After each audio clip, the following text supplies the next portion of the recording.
In this series, we've taken a few snapshots from the history of mountaineering. Of course, the mountains themselves haven't changed, but climbing's now surrounded by greater pressure and publicity. In order to think about what climbing really means, this final programme looks at one kind of extreme climbing that has been intrinsically linked to the media.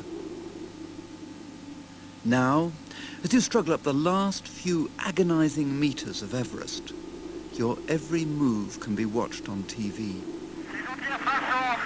On a eu beaucoup de mal à monter le Ressaut-Hillary. Jean-Marc Bozin a dû s'employer. Et voilà, ça suit derrière. Je pense que c'est pas très loin. Ok. Vous êtes en haut du Ressaut-Hillary. À toi? Non, je suis au sommet de l'Everest tout de suite. Peux-tu me répéter ce que tu as dit à toi? Je suis au sommet de l'Everest. Ok Jean-Pierre, je te reçois pas très bien haché. Vous êtes tous au sommet à l'heure actuelle, tous au sommet à toi? Voilà, il n'est pas très tard, hein, 14h30. J'attends encore les autres. Je ne manquerai pas de vous les passer dès qu'ils arriveront avant.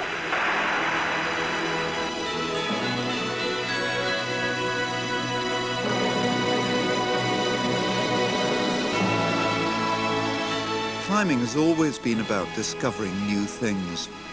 Nearly 40 years after Hillary and Tenzing first came here, there's now an easy way down from the world's highest mountain.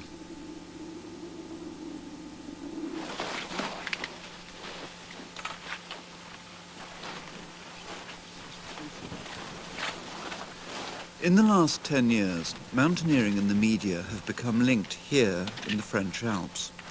A new generation of elite climbers have come to prominence. One of them is Christophe Profit. It's the early hours of a March morning in 1987, and he's about to attempt a consecutive solo ascent of all three great north faces: the north face of the Grand Jurasse, the Eiger, and the Matterhorn. But so will another climber, for this is a race, and one brought to you live on television.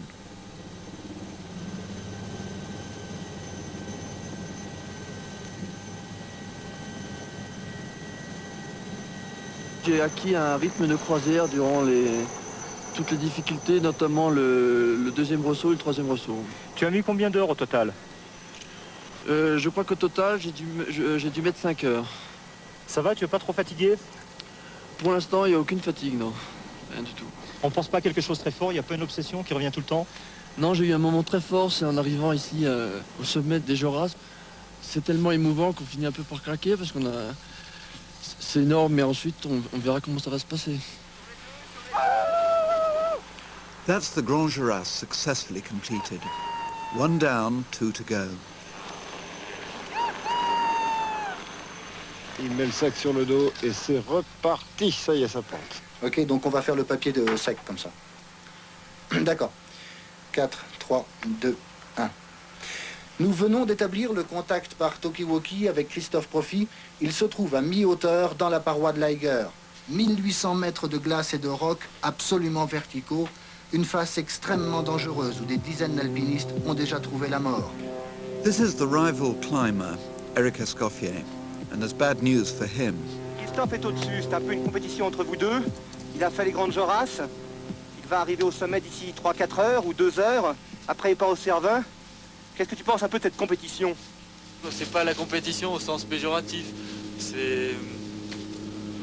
Enfin, en tout cas pour moi, il n'y a pas de haine là-dedans. C'est purement amical. Et puis, si moi j'y arrive pas, tant pis. Si lui y arrive, tant mieux. Il a attendu le petit jour. It's easy to see this race as an unnatural conflict set up for the cameras. Yet this style of climbing evolved for other reasons. Moi, je me suis employé à me faire plaisir, premièrement. Donc ça voulait dire, j'avais sûrement quelque part une fibre sportive, donc avec un sens aigu de la compète. Et c'est ce qui a donné la forme d'alpinisme qu'on connaît. Toute la suite, c'est une question de circonstances, parce que en fait, la compète, comme elle a été présentée, ce n'est pas ni moi ni nous qui l'avons voulu. c'est un petit peu des conséquences qui sont inhérentes au système dans lequel qu'on avait un petit peu provoqué, mais pas voulu entièrement. This race makes compulsive television.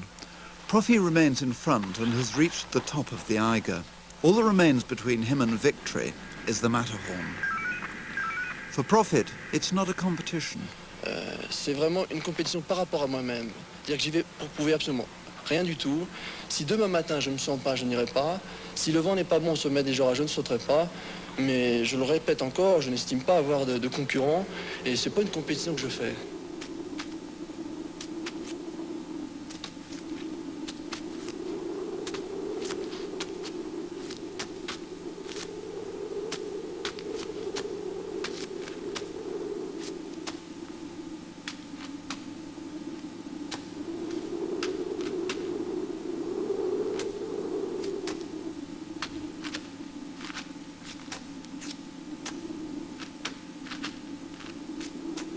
This is difficult, committed climbing, and being on television doesn't alter that. Very few mountaineers in the world can climb to this standard.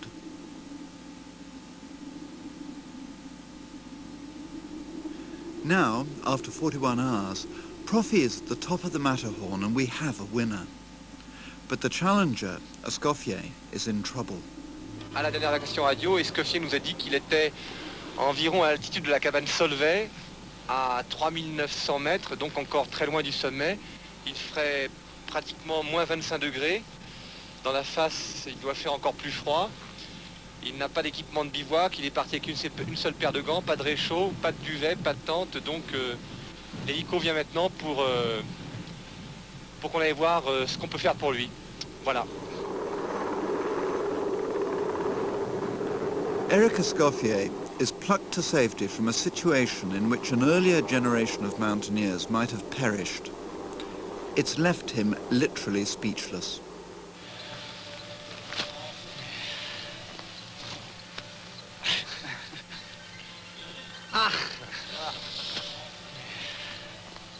For Profi, there are congratulations and the inevitable questions. Christophe, comment tu te sens? Ça va? J'arrive pas à réaliser là ce qui m'arrive pour l'instant. C'était dur la fin? Au niveau du sommet, c'était dur, ouais. In fact, 10 years ago, all these peaks had been climbed in winter by a solo climber. Then it was done over a period of months as 3 separate ascents. Au cours de l'hiver 78, j'étais le premier à gravir ces 3 faces nord, Cervin, Joras, Eiger, en hivernal solitaire. J'ai respecté c'est un esprit de l'alpinisme. Bon, j'ai fait ça, je pensais que cette première a été établie. Or, je m'aperçois que 10 ans après, même pas, des jeunes alpinistes professionnels essayent d'une façon détournée de le récupérer. Bien sûr, si on prend un hélicoptère, qu'on se fait poser au pied des voies et qu'on se fait récupérer comme il a fait du sommet du Cervin, qu'on ne fait même plus la voie de descente, on peut aller beaucoup plus vite. Si en plus on a une radio, une assistance extérieure, qu'on n'a même pas de corde de rappel, puisqu'on sait que s'il y a un problème, on peut se faire évacuer par hélico, on va encore plus vite. Et si on connaît les voies à l'avance, si on les répète, si on les prépare plusieurs fois, on va encore plus vite. Et puis pour l'alpinisme, la notion de temps n'est pas à prendre en compte. Ce qu'il faut en alpinisme, c'est résoudre des problèmes alpins. C'est ça qui est dans la logique de l'alpinisme. You can argue that all developments in climbing are controversial. But what brought about this new alpine style? Around about 15 years ago, I believe that many people thought that the Alps was worn out, that there was nothing new to do. And yet there was a lot of very, very talented climbers around who wanted to do something new, to stamp their identity on the alpine on the alpine history, on the climbing world. And so people started climbing routes quickly in different ways, saying I'll climb a certain route in a certain time, the Eiger in 24 hours, linking the Matterhorn, the Eiger, and Mont Blanc, for example, or the North Face, the Grand Juras, in a period of several days, then doing it solo, and then doing it in winter, and each time improving on the last person's performance. And it became a bit of a circus in some senses, driven by the media. Its start was honourable, and what ended up was perhaps a bit of a farce. Undoubtedly, there's a feeling amongst some climbers that the Alps have become a playground for the likes of Profi and Escoffier. Yet it's all too easy to be dismissive. No one should deny their achievements in pushing forward the boundaries of modern climbing. This game operates with high levels of risk, and any mistake will probably be lethal. So why do some mountaineers harbour doubts about these spectacular achievements? Une hivernale dans les années 70, c'est quelque chose qui durait une semaine. Alors on partait le hamac dans le sac, on bivouaquait dans des conditions absolument épouvantables. On se faisait en général ramasser par le mauvais temps parce que, bien sûr, quand on reste une semaine, on a toutes les chances d'avoir le mauvais temps. Alors qu'après, cet aspect durée, aventure dans la durée, a disparu. Pourquoi? Parce que les gens faisaient des itinéraires en 3-4 heures, 5 heures ou même 12 heures. Mais disons que l'aspect météo n'intervenait plus. Alors évidemment, les gens étaient beaucoup plus forts techniquement dans les années 80 que dans les années 70, et du coup l'aspect aventure dans les Alpes a disparu, ce qui fait qu'après on est parti sur l'Himalaya, parce que les Alpes devenaient presque trop petites. En fait, les Alpes, c'est un peu un massif enclavé dans une Europe qui est de plus en plus urbanisée, de plus en plus civilisée entre guillemets, prospère également, et donc les Alpes c'est vraiment presque un terrain de jeu maintenant, c'est un grand stade. Chamonix maintenant c'est le massif du Mont Blanc, ça devient un peu ça. The Alps and climbing in general has become a major sport in Europe, more so than it is in the UK. It's perhaps because the Alps are part of those countries, and the leading climbers and practitioners in those countries are really superstars. They are as well known in those countries as other sportsmen. They make money out of climbing, they make TV appearances, they write books, they have a very, very high profile. And that is good in some senses, but on the other hand, they have to live up to that level of fame and achievement by continually inventing new things to do. And that has led, in some senses, to a bit of a blind alley, a bit of a strange area of climbing and where climbing is going. If you look at people in recent years who've been trying to do ever more bizarre things, using the Alps as a playground, their level of performance in climbing is also, they also have a high level in skiing and paraponting, in a whole range of different sports, and they will develop these sports to a very high level and work out ways of forming.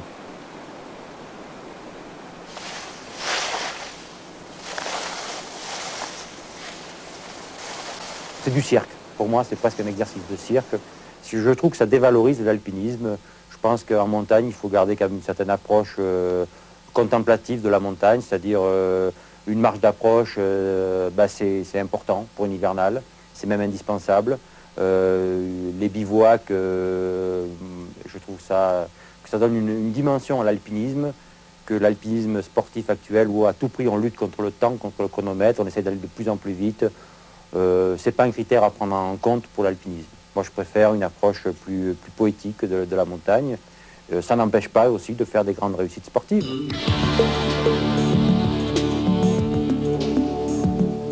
And the challenges became ever more extreme. This is another member of that elite group, Bruno Gouvi, who starts his descent amazingly from above the summit of the Dru.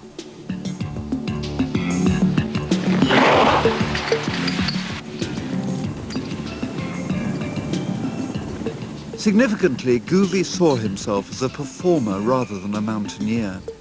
You need supreme skill as well as cool nerves to accept this level of risk. Landing on the summit, however, was only the start of the danger. Like others from his generation, Gouvi was killed shortly after this descent. Not surprisingly, it's mountaineers from an earlier age who question the motives of this kind of extreme adventure.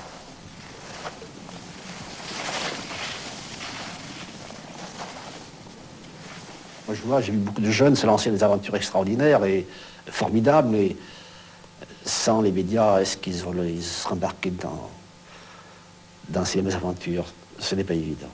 Alors là, on va des fois plus loin qu'on ne voudrait. C'est très difficile de ne pas le faire. Parce qu'on est porté par une ambiance à ce moment-là, on est porté par autre chose, par l'état de grâce qui devient un peu excessif. Et sans se croire invulnérable, quelquefois on peut prendre tous les risques parce qu'on est là pour le faire, parce que tout le monde s'est déplacé pour le faire et il faut le faire. Voilà. Ça fait partie aussi du métier puisqu'on l'a choisi. People like Jean-Marc Boivin, who was climbing to a high standard, then extreme skiing down mountains, parapenting off the mountains. They were creating ever more difficult feats, and their threshold of risk was rising and rising and rising. Unfortunately, they've often fallen into the trap where they perhaps became blind to the risk, to the risks involved, and have paid the ultimate penalty by having accidents.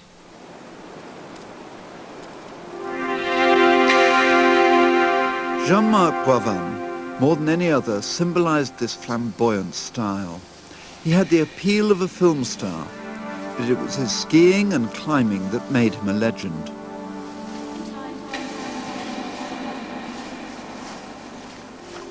This skiing is so extreme that one slip, one incorrect turn, and that's it. Boivin admitted that this extreme adventure brought its own pressure. J'étais un des premiers à commencer les enchaînements. Bon, il y a eu Patrick Béraud également. Bon, c'est sûr qu'il y a un petit peu, maintenant on tend plutôt vers la compétition, c'est-à-dire qu'il y a une rivalité entre les grimpeurs et puis tout le monde essaie de, enfin tout le monde, non, faut pas dire tout le monde non plus, enfin disons au top niveau, il y a une concurrence qui s'installe et souvent sur des mêmes projets. Alors je trouve que c'est un petit peu dommage parce que bon, c'est ce qui fait qu'il y a un climat un petit peu malsain et ça peut devenir dangereux également parce que bon, tout le monde est pressé de partir pour partir avant l'autre, etc. Donc on s'observe chacun de son côté. Je parle en général de comment ça se passe. The achievements were fantastic. People can't take away the fact that the climbs that were being done by Profi, Scoffier and the likes of them were absolutely fantastic. But people began to criticise and question, is this media driven? Is your heart in it? Is this where climbing should end up?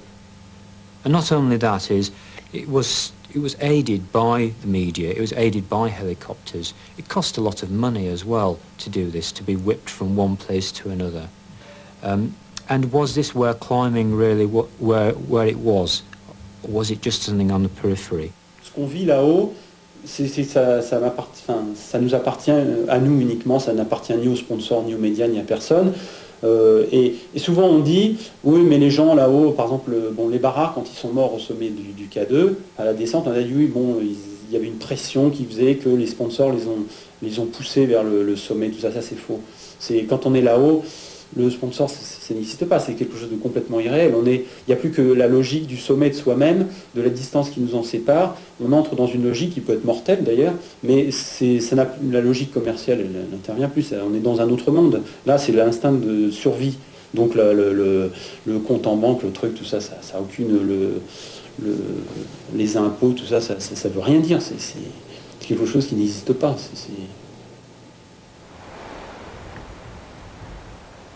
The extreme climbing of Profi, Escoffier, Gouvi and Boivin was amazing. But many climbers argue that this isn't the future of the sport. It's a phase that has passed. So when you say, is this the future of climbing? I think that is the answer, that it was a phase, it was a diversion. And things like this will happen in any sport and in climbing. Things will come off branch out from the mainstream and provide very challenging, very interesting diversions from the main school of thought and the main central idea of climbing.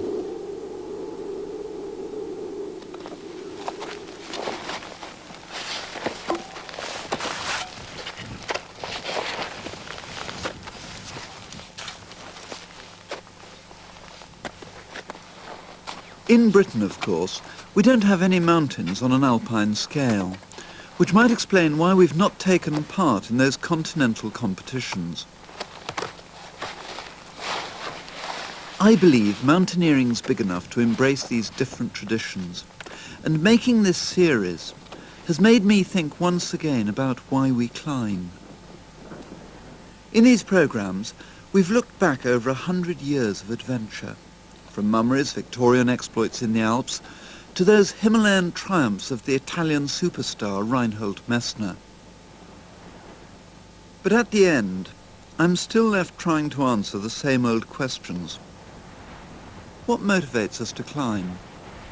Why do we court risk and danger? And what does the future hold for a sport that's obsessed me for over 40 years? Here we're in a tiny little world all of our own, and it doesn't matter where you die, whether you die in a little obscure crag in Scotland or whether you die on Everest, the end result's the same. And that's a black way of looking at it, but that's where the element of risk in climbing comes. And this element of risk is a very fundamental part of it. There's also the element of exploration. You can be here on a hill in Scotland. You can almost feel you're exploring. You can feel that nobody's ever been here before on a day like this, especially in the cloud.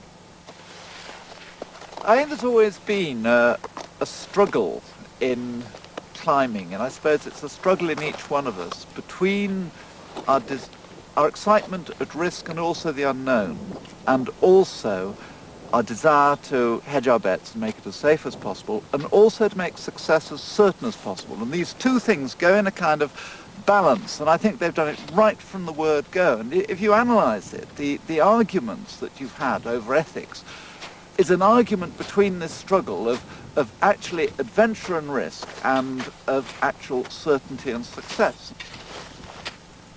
I don't think the basic principles of climbing, the basic motivation of the people who are climbing, are very different today from what they were, say, when Mummery climbed the Griffon. I think you can see the same things in Reinhold Messner, or even, say, in Profit and Escoffier. They're climbing for the same reasons. It's the same thrill of excitement, it's the same unknown, it's the same physical experience. What has happened is that the pressures have changed, the actual techniques, the equipment's improved, but of course they're also climbing things that are even more extreme in that process.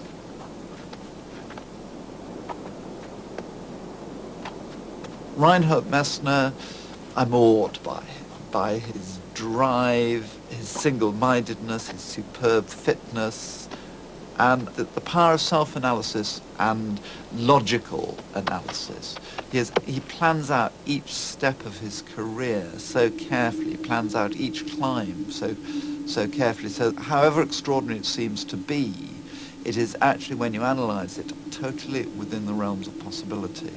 But I find that actually, I couldn't be like that. I mean, apart from being as I'm not that brave, but I would rather have, if you like, a slightly more romantic approach to it, and a slightly more just going out and enjoying climbing for its own sake. With Reinhold, I think he is climbing to test himself. He is climbing to a degree as well, I suppose, for his own ego, but we're all doing that. But it's much more, it is a test, whereas I think I like to climb for the sheer joy of it. Okay, climbing! My heart lies actually very, very much with Mummery. He was the first really modern climber, and he was also, I think, a climber like myself. He was fascinated by the technical challenge of climbing. He was fascinated by risk, he was fascinated by technical difficulty, and yet he was still a mountaineering romantic. He still wanted to go and discover, he still wanted to go and explore, and I think there was all the wonderful, fresh naivety of actually saying, there's this huge mountain, I can find a route up it and I can get to the top. It was not so much a sportive approach, but it was actually, he wanted to climb mountains.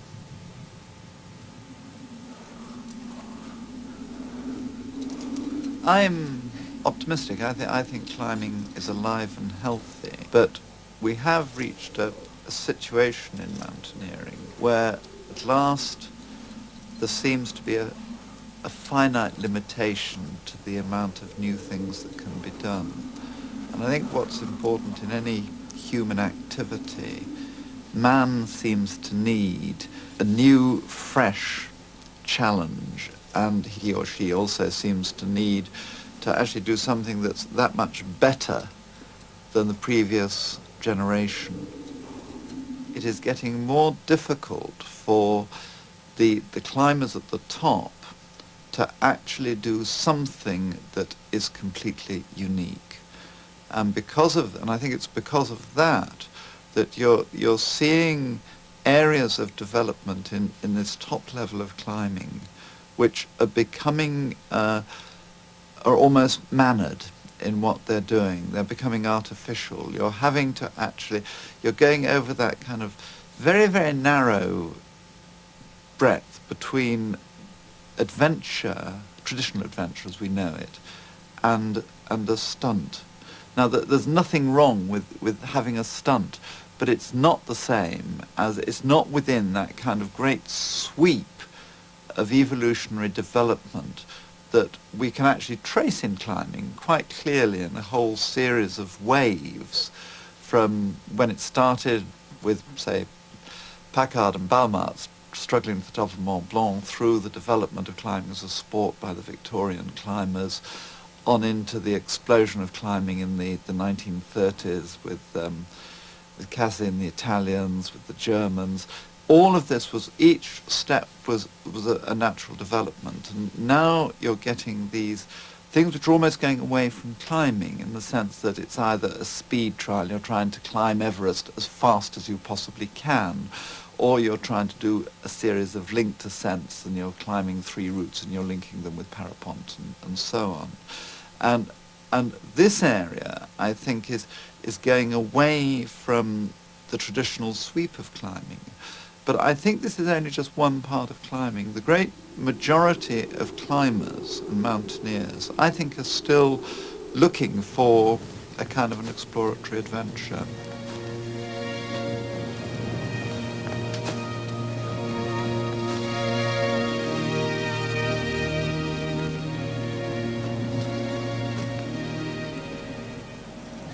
The reason why, I think, why I climb is a combination of wanting to play a risk game, of wanting to discover and search, both in the physical sense of actually going onto a new route and in the inner sense of finding new things about myself by putting myself into a stress situation, wanting to enjoy the beauty of the mountains and finding that beauty, wanting to share that enjoyment with others. And this is something that hasn't changed, and there are people who will always want to actually pursue that.